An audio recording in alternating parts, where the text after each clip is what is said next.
श्री धन्वंतरी हिंदू मान्यता के अनुसार ये भगवान विष्णु के अवतार हैं जिन्होंने आयुर्वेद प्रवर्तन किया। इनका पृथ्वी लोक में अवतरण समुद्र मंथन के समय हुआ था। शरद पूर्णिमा को चंद्रमा, कार्तिक द्वादशी को कामधेनु गाय, त्रयोदशी को धन्वंतरी, चार चतुर्दशी को काली माता और अमावस्या को भगवती महालक्ष्मी जी का सागर से प्रादुर्भाव हुआ था। इसीलिए दीपावली के 2 दिन पूर्व धनतेरस को भगवान धन्वंतरी का अवतरण धनतेरस के रूप में मनाया जाता है। इसी दिन इन्होंने आयुर्वेद का भी प्रादुर्भाव किया था। इन्हें भगवान विष्णु का रूप कहते हैं जिनकी 4 भुजाएं हैं। ऊपर की दोनों भुजाओं में शंख और चक्र धारण किए हुए हैं, जबकि 2 अन्य भुजाओं में से एक में जलूका और औषध तथा दूसरे में अमृत कलश लिए हुए हैं। इनका प्रिय धातु पीतल माना जाता है, इसीलिए धनतेरस को पीतल आदि के बर्तन खरीदने की परंपरा भी है। 6 इन्हें आयुर्वेद की चिकित्सा करने वाले वैद्य आरोग्य का देवता कहते हैं। इन्होंने ही अमृतमय औषधियों की खोज की थी।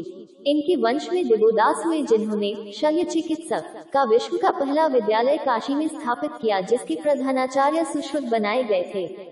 7 सुश्रुत दिवोदास के ही शिष्य और ऋषि विश्वामित्र के पुत्र थे। उन्होंने ही सुश्रुत संहिता लिखी थी। सुश्रुत विश्व के पहले सर्जन शल्य चिकित्सक थे। दीपावली के अवसर पर कार्तिक त्रयोदशी धनतेरस को भगवान धन्वंतरी की पूजा करते हैं।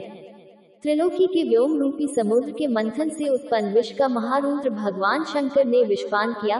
धन्वंतरी ने अमृत प्रदान किया और इस प्रकार काशी कालजयी नगरी बन गई। आयुर्वेद के संबंध में सुश्रुत का मत है कि ब्रह्मा जी ने पहली बार 1 लाख श्लोक के आयुर्वेद का प्रकाशन किया था, जिसमें 1 सहस्र अध्याय थे। उनसे प्रजापति ने पढ़ा, तदुपरांत उनसे अश्विनी कुमारों ने पढ़ा और उनसे इंद्र ने पढ़ा। इंद्रदेव से धन्वंतरी ने पढ़ा और उन्हें सुनकर सुश्रुत मुनि ने आयुर्वेद की रचना की। 7 भाव प्रकाश के अनुसार आत्रेय आदि मुनियों ने इंद्र से आयुर्वेद का ज्ञान प्राप्त कर उसे अग्निवेश तथा अन्य शिष्यों को दिया। इसके उपरांत अग्निवेश तथा अन्य शिष्यों के तंत्रों को संकलित तथा प्रतिसंस्कृत कर चरक द्वारा चरक संहिता के निर्माण का भी आख्यान है। वेद की संहिता तथा ब्राह्मण भाग में धन्वंतरी का कहीं नामोल्लेख भी नहीं है। महाभारत तथा पुराणों में विष्णु के अंश के रूप में उनका उल्लेख प्राप्त होता है। उनका प्रादुर्भाव समुद्र मंथन के बाद निर्गत कलश से अन्न के रूप में हुआ।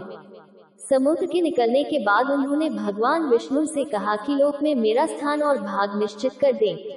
इस पर विष्णु ने कहा कि यज्ञ का विभाग तो देवताओं में पहले ही हो चुका है, अतः यह अब संभव नहीं है।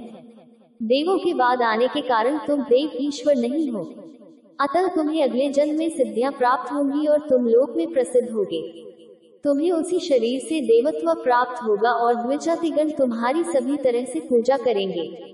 तुम आयुर्वेद का अष्टांग विभाजन भी करोगे। द्वितीय द्वापर युग में तुम पुनः जन्म लोगे, इसमें कोई संदेह नहीं है। 7 इस वर के अनुसार पुत्रकाम काशीराज धन्व की तपस्या से प्रसन्न होकर अब्ज भगवान ने उसके पुत्र के रूप में जन्म लिया और धन्वंतरी नाम धारण किया। धन्व काशी नगरी के संस्थापक काश के पुत्र थे।